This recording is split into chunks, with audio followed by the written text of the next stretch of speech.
MG was the first budget brand to embrace full electric powertrain technology.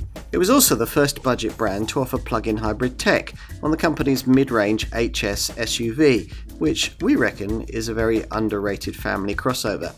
Now that model's been significantly updated with a bigger battery, allowing for a vast increase in EV driving range. There's a smarter look and an upgraded cabin too. So what's it like on the road? Well, as before, there's a gruff engine note under acceleration, but things settle down at cruising speeds. MG has decided that the HS should have a choice of 3 steering settings, ranging from comfort to sport, but even in sport, it's not particularly feelsome. Some rivals ride better and roll less through the corners too, but MG has clearly worked on this, and in this improved form, the drive dynamics will probably be quite satisfactory for most potential customers. MG's plug-in hybrid unit is based around the ordinary HS model's turbocharged 1.5 litre 4-cylinder petrol engine, but the previous rather small 16.6 kilowatt-hour battery pack paired with this unit has been replaced by a much larger 24.7 kilowatt-hour battery, which, in concert with a high-efficiency 67 kilowatt generator, delivers an electric driving range of up to 75 miles, a massive 43 miles further than before.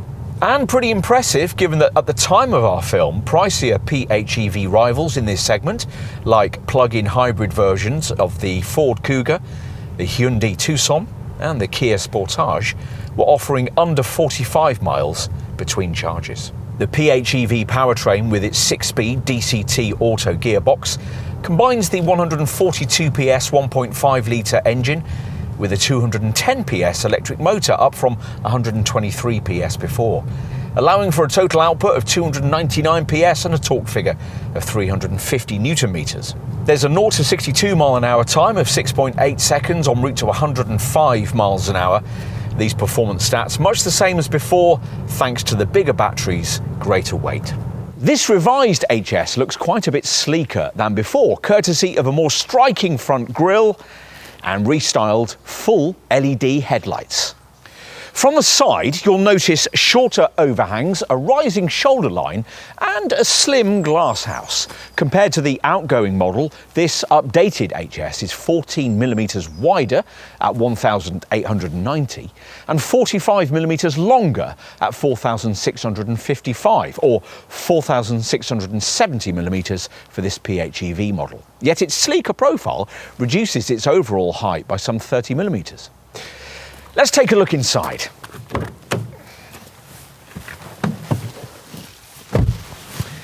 With the first HS update, MG didn't do much to change the cabin, but it has here, adding 2 prominent 12.3-inch high-definition displays.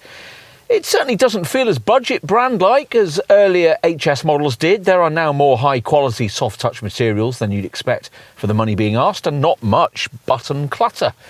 The seats could be a little more supportive and the indicator stalks still feel a bit plasticky, but that's about it on the debit side. The other dashboard screen, the central display, is of course dedicated to infotainment with live navigation services, including weather, live traffic updates, access to Amazon Music and smartphone connectivity via both Android Auto and Apple CarPlay. The HS is now more comparable to larger mid-size models in the segment like Volkswagen's Tiguan or Ford's Kuga.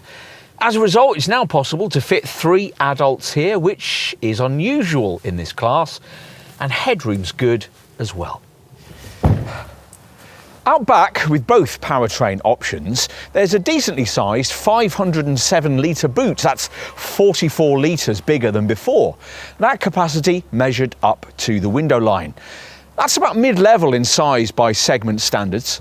This plug-in hybrid can claim the usual PHEV fantasy figure, combined cycle fuel reading, in this case rated at up to 565 mpg. In reality, you'll probably get economy close to what you'd have previously had in this segment at the wheel of a good diesel.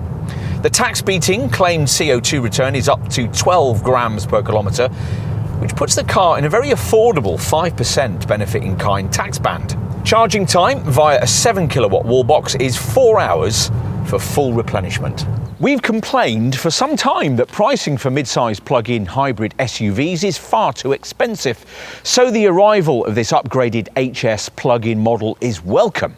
We're impressed by its better battery technology and even more by the fact that MG has kept the price affordable. Do you really need to pay more for a mid-sized PHEV crossover than this? With other PHEVs in this class, you often feel that the manufacturers' hearts aren't really in it, that these variants are only really in the range to drive down the lineup's combined CO2 reading, and that the makers in question don't really care too much about how many they'll actually sell. In contrast, MG absolutely expects to shift this electrified HS in decent global volumes and has priced the car to do just that. Plug-in hybrid tech may not have a very long shelf life. Some European countries reckon it might be banned by 2035. But right here, right now, it's a great option for many family buyers. And if you agree, then you need to try this car.